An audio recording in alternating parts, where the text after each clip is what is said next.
चलिए नेक्स्ट आता है, अगर मेरा फेज डिफरेंस 0 हो जाए, अगर फेज डिफरेंस 0 हो जाता है, at that point of time XL will be equal to, अगर एक्सएल बराबर एक्सी है तो देखो एक्सएल को मैं लिख सकता हूँ ओमेगा एल, एक्सी को मैं लिख सकता हूँ 1 अपॉन ओमेगा सी।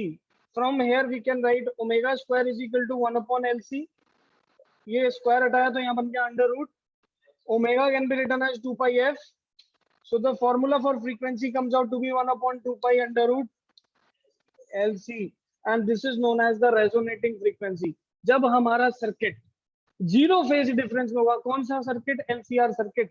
अरे लिखने से पहले देख लो, चेपने में मत उतारो इतना। यहाँ पर हमारा फेज डिफरेंस अगर 0 होगा, दैट मींस उस टाइम पे इन दोनों की वैल्यू एक्सी और एक्सएल की वैल्यू बराबर होगी। बराबर जब वैल्यू होती है तो वहां से मेरे को एक वैल्यू निकल के आई, मैंने इनके अंदर फॉर्मूले वैल्यू पुट किया, omega L 1 upon omega C, omega square की वैल्यू निकाली, फ्रीक्वेंसी की वैल्यू निकाली। This frequency is known as resonating frequency और natural frequency of LCR circuit. इसको क्या कहा जाता है? Natural frequency of LCR circuit, या फिर बोला जाता है रेजोनेटिंग फ्रीक्वेंसी। ठीक है, अब ये रेजोनेटिंग फ्रीक्वेंसी क्या होती है थोड़ी देर में इसकी बात करेंगे। सर्किट में अगर फेज डिफरेंस 0 हो जाए तो सर्किट कैसा हो जाता है?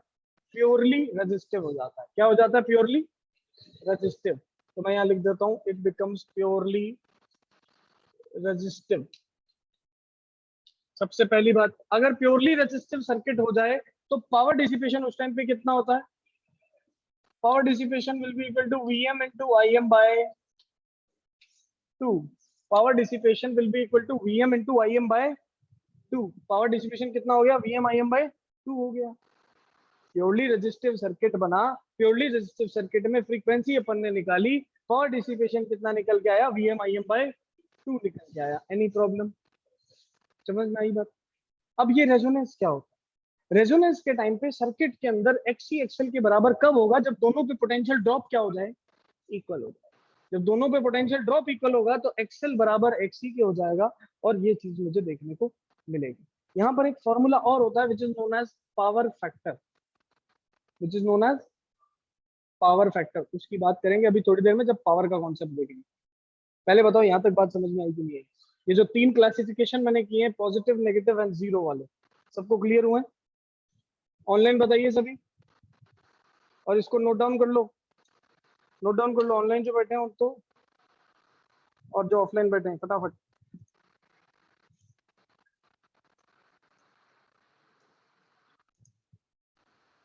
रेजोनेंस का मतलब क्या होता है?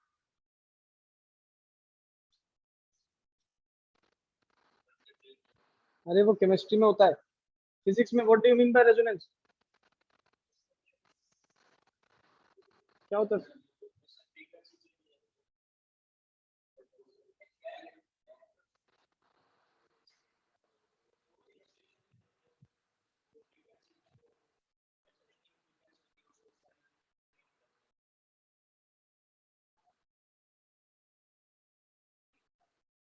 ऑनलाइन बताइए कोई रेजोनेंस का मतलब।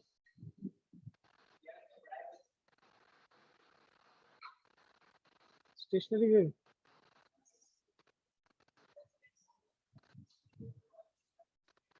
यस मयंक।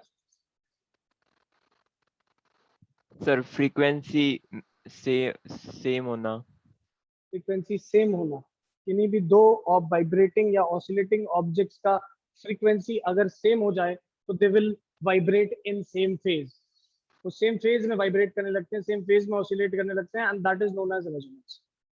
जैसे कि एक ओपेरा सिंगर जब गाना गाती है तो कांच टूट जाता है। कांच क्यों टूटता है? बिकॉज कांच के भी मॉलिक्यूल्स की अपनी एक ऑसिलेटिंग की फ्रीक्वेंसी होती है 28 है।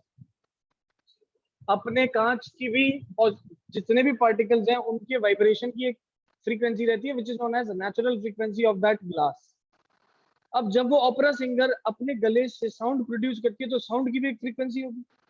अब वो अपने गले से जो साउंड प्रोड्यूस कर रही है और जो नेचुरल फ्रीक्वेंसी ऑफ ग्लास है, अगर ये दोनों मैच हो जाए तो दोनों साथ में वाइब्रेट करने लगेंगे, और अगर दोनों साथ में वाइब्रेट करने लगेंगे तो वहां पर कुछ देर बाद कांच जो है वो टूट जाए। समझ में आई बात? इसे कहते हैं रेजोनेंस। तो रेजोनेंस में दो चीजों का वाइब्रेशन हो रहा है, दो चीजों का ऑसिलेशन हो रहा है इन द सेम फेज। अब सेम फेज में ऑसिलेशन का मतलब क्या होता है, सेम फेज का मतलब क्या होता है, तो ऐसे समझेंगे, ध्यान से देखेंगे मेरे पास। मैं दो एग्जांपल ले लेता हूँ इधर से। ये दो ऑसिलेटिंग पार्टिकल है, अगर मैं इनको साथ में ऑसिलेट करवाऊं, अब ये किसमें है, सेम फेज में, दिखा है सेम फेज। ये दोनों एक साथ मैक्सिमा अचीव करते हैं, दोनों एक साथ मिनिमा अचीव करते हैं, दोनों एक साथ जीरो होते हैं। अब ये सेम फेज में है। जब ये सेम फेज में नहीं होंगे तो क्या ये रेजोनेंस शो करेंगे, क्या करेंगे, नहीं करेंगे। सेम रेजोनेंस कब शो करेंगे, जब ये दोनों ऑब्जेक्ट सेम फेज में वाइब्रेट करेंगे। जैसे कि मान लो आपके पास एक बहुत बड़ा सा स्पीकर है और उस स्पीकर के ऊपर आपने एक कांच का ग्लास में पानी भर के रख दिया। अब जब वो स्पीकर में जैसे जैसे बीट्स आएंगी तो वो कांच के ग्लास में भी आती है कि नहीं आती, तो वहां पर पानी के ऊपर जो वेव बन रही है उसके ऑसिलेशन की फ्रीक्वेंसी मैच किससे हो रखी, जो साउंड वहां पर प्रोड्यूस हो रहा है उससे। समझ में आई बात, तो दोनों साथ में वाइब्रेट कर रहे हैं, that is example of resonance. एक आर्मी को ब्रिज के ऊपर से मार्च पास्ट करने को मना किया जाता है, क्यों किया जाता है, क्योंकि उनकी मार्चिंग की एक फ्रीक्वेंसी रहती है, और अगर वो मार्चिंग की फ्रीक्वेंसी ब्रिज की फ्रीक्वेंसी से मैच कर जाए तो, इसलिए वहां पर रैंडमली उनको बोला जाता है कि रैंडमली चल जाओ। समझ में आई बात, ठीक है, ये चीज कही जाती है। तो आपको ये चीज ध्यान रखनी है, what do you mean by resonance. Resonance में कोई भी दो ऑब्जेक्ट, दो पार्टिकल्स, ऑसिलेटिंग पार्टिकल्स अगर सेम फेज में वाइब्रेट करने लग जाए तो that is known as resonance. अब यहाँ पर क्या रेजोनेंस हो रहा है एलसीआर सर्किट में, तो एलसीआर सर्किट के अंदर ये देखो, मैं यहाँ पर बना देता हूँ,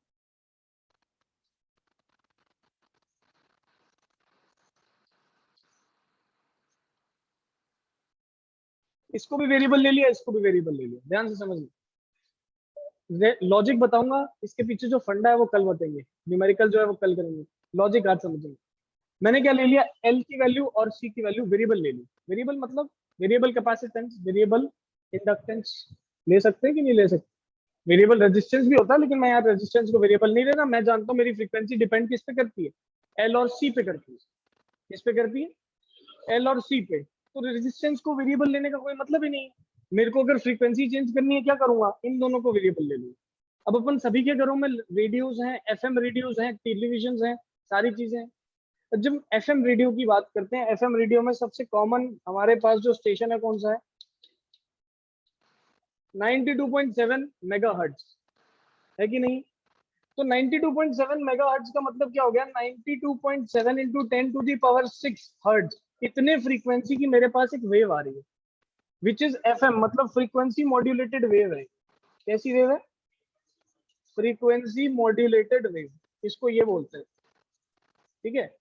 ठीक है, तो ये एक एफएम स्टेशन है हमारे पास।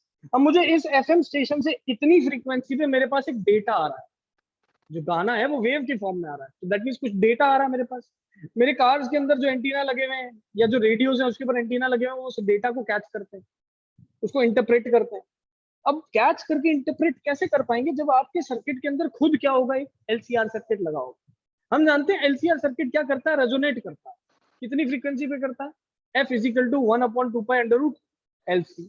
अब आपकी आने वाली फ्रीक्वेंसी कितनी थी, 92.7 मेगाहर्ट्ज। आपने अपने एलसीआर सर्किट की नेचुरल फ्रीक्वेंसी को भी कितना कर दिया, 92.7 मेगाहर्ट्ज। दोनों आपस में क्या करने लगेंगे, साथ में ऑसिलेट करने लगेंगे, रेजोनेट करने लगेंगे। जब दोनों रेजोनेट करने लगेंगे तो जो डेटा आपके एफएम वेव के थ्रू मेरे पास आ रहा है उसको मैं इंटरप्रेट करके अपने सर्किट के अंदर सुना दूंगा। अब आपने पुराने रेडियो अगर देखे हो तो उस पर डायल लगा होता है, डायल लगा होता है, आप डायल घुमाते थे तो वो धीरे धीरे 90 से 91, 92, 93 ऐसे करके सभी पे वैल्यूज चेंज होती रहती थी। ऐसे यहाँ पर भी होता है। आपने क्या किया, डायल घुमा के अपने एलसीआर सर्किट की फ्रीक्वेंसी, नेचुरल फ्रीक्वेंसी को चेंज कर दिया। मतलब आपने एल और सी की वैल्यूज को चेंज कर रहे हो ताकि अपने नेचुरल फ्रीक्वेंसी को आप चेंज कर पाओ और किससे मैच करवा पाओ, जो सिग्नल आपके पास आ रहा है। तो दोनों साथ में क्या करने लगेंगे, वाइब्रेट करने लगेंगे, ऑसिलेट करने लगेंगे, एंड मुझे जो डेटा है वो गिवन डेटा मिल रहा है। समझ में आ रही बात। ऐसे ही टाटा स्काई, डिश टीवी वगैरह, इन सब के अंदर आपके घरों पे सेट टॉप बॉक्स लगा होता है और उस सेट टॉप बॉक्स के साथ आपको रिमोट मिलता है और हर एक चैनल का अपना अलग नंबर होता है। जब आपको कोई एक पर्टिकुलर चैनल देखना है तो आपने उसका नंबर लगाया, जैसे मान लो 1415, कोई भी नंबर हो सकता है, कुछ भी हो सकता है, आपने लगा दिया वहां।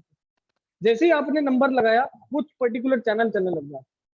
अब आपकी जो डिश लगी हुई है वो तो सारे टाइप की वेव्स को कैच कर रही है, लेकिन डिपेंडिंग अपॉन यू आप क्या करते हो, एक पर्टिकुलर नंबर सेट करते हो, उसके कॉरेस्पॉन्डिंग आपके सर्किट की एलसीआर फ्रीक्वेंसी चेंज हो जाती है, उतनी हो जाती है जितने पे चैनल आ रहा है, तो उससे फिर क्या होने लग जाता है, रेजोनेंस, और आपको दिखने लग जाती है चीज।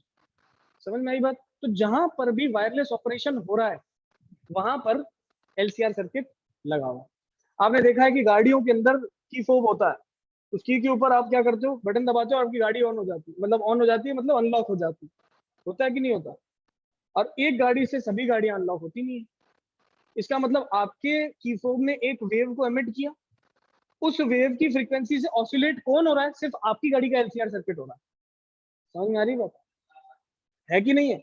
मतलब वहां पर वेरिएबल फ्रीक्वेंसी नहीं है, वहां फिक्स फ्रीक्वेंसी। आपकी गाड़ियों में जो सिस्टम चल रहा है वहां पर फिक्स फ्रीक्वेंसी है, फिक्स कर दिया और उसी से चल रहा है। समझ में आ रही है बात? ठीक है, तो आपको इस चीज का ध्यान रखना है कि जहां पर भी वायरलेस ऑपरेशंस हैं वहां पर कौन सा सर्किट है, एलसीआर सर्किट। कहीं पे भी वायरलेस ऑपरेशन हो रहा है, कौन सा सर्किट हम यूज कर रहे हैं, एलसीआर सर्किट। और ये पार्ट जो है इलेक्ट्रॉनिक्स का पार्ट होता है। किसका पार्ट है? इलेक्ट्रॉनिक्स का पार्ट होता है। हमेशा इलेक्ट्रॉनिक सर्किट्स के अंदर आपको देखने को मिलेगा, जैसे रेडियोस, टेलीविजन, सही है, मोबाइल फोन में हम कॉलिंग कर रहे हैं, ठीक है, उसके अंदर भी यही सेम फिनोमेना काम कर रहा है। एंटीना है, वहां पर भी वेव्स को ही हम कैच कर रहे हैं, depending upon LCR circuit. Radios के अंदर, गाड़ी के की फोब्स के अंदर, तो ये सारी चीजें जो है किस पे वर्क करती हैं, एलसीआर सर्किट पे वर्क। फटाफट बताइए ऑनलाइन सबको ये बात क्लियर हुई कि नहीं हुई, यस और नो, हैंड रेज करके बताओ। हाँ, इसी पे काम कर। आपका रिमोट पे जैसे ड्रोन हो गया, ड्रोन जो है, तो ड्रोन का तो रिमोट है ना, अब उसके हेल्प से आप उसको ऑपरेट कर रहे हो, तो कितना करने पे कितना वो ऑपरेट होगा, सब कुछ किस पे डिपेंड कर रहा है, एलसीआर सर्किट। अब वो इतना सिंपल नहीं है ऑब्वियसली, ये तो हम बहुत simplest form of LCR circuit देख रहे हैं, वहां पर बहुत कॉम्प्लिकेटेड है, जो कि आप इंजीनियरिंग वगैरह में जाके पढ़ते हो। अभी तो हम बस बेसिक एक आइडिया ले रहे हैं कि एलसीआर सर्किट का यूज क्या है। नहीं, अब जितना ज्यादा सर्किट कॉम्प्लिकेटेड होगा तो उतना ज्यादा चीजें महंगी आएंगी। आपको पता है जैसे हेलीकॉप्टर्स वगैरह, खिलौने वाले हेलीकॉप्टर्स आते हैं, रिमोट कंट्रोल हेलीकॉप्टर्स, महंगे आते हैं, लेकिन वहीं पे अगर मैं ड्रोन लूँ तो बहुत भी ज्यादा महंगा आता है, क्योंकि और ज्यादा सोफिस्टिकेटेड है, उसमें और ज्यादा फीचर्स, तो और कॉम्प्लिकेटेड सर्किट है। जितना ज्यादा सर्किट कॉम्प्लिकेट होता जाएगा उतना ज्यादा कॉस्टली होता जाएगा। ड्रोन शायद 1-1.5 लाख रुपए का आता है। हम्म? हाँ, लेकिन अच्छा ड्रोन अगर आप लो तो वो 1-1.5 लाख रुपए का आता है। यस।